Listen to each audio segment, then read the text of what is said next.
Hey everyone, I'm going to use this airway trainer here, this model, to show you one very simple but important technique when it comes to using the rigid stylet for hyperangulated video laryngoscopy. Now I learned this myself maybe only a month ago or two, and I was watching an incredible video by airway expert Nicholas Crimes from Australia and Richard Cooper up in Canada, and they were talking about all these various maneuvers that can help you deliver the tube, and I thought I knew all of them, and then they pulled this one out of the hat and it just blew me away. So I think it's really worth sharing, and can tell you since this time I've used this technique pretty much for every hyperangulated intubation, and it's made a huge difference in my technique. So it's really pretty simple. What happens for most people is when they have the rigid stylet with an endotracheal tube on, they insert in the oropharynx, this often tends to kind of sit down on the bottom of the posterior oropharynx like this to start. And then we're trying to rock back and kind of deliver it like this. And this rocking back just exacerbates the problem and bangs up against the anterior tracheal rings here. And so as we all know, we can't really go past the glottic open with these devices, and we need to sort of pop the stylet, soften the tube.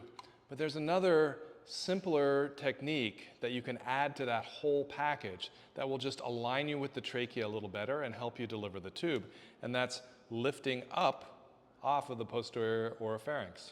Now, we often think of using the blade in our left hand to lift up and away to help get a better view, but we don't often think about what's happening with our right hand, and we often tend to kind of lose a little strength or just drop it, and then it kind of sits back here and we try to compensate by rocking back.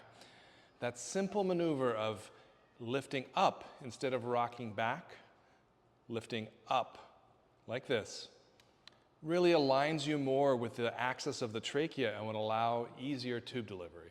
So it's a really simple maneuver, but it makes so much sense when you start to understand airway geometry, the two-curve theory, and how hyperangulated blades work. So next time you're going to intubate, go ahead and remember this technique, and if you're having trouble delivering the tube, remember to lift up with the right hand to align with the tracheal axis. All right, that's it for this tip. Please like and subscribe this channel. Go ahead and subscribe to our website. And I will also add the link in the show notes here to the original video because it's about 40 minutes long in total. There's a shorter version, I believe, as well on EM Crit.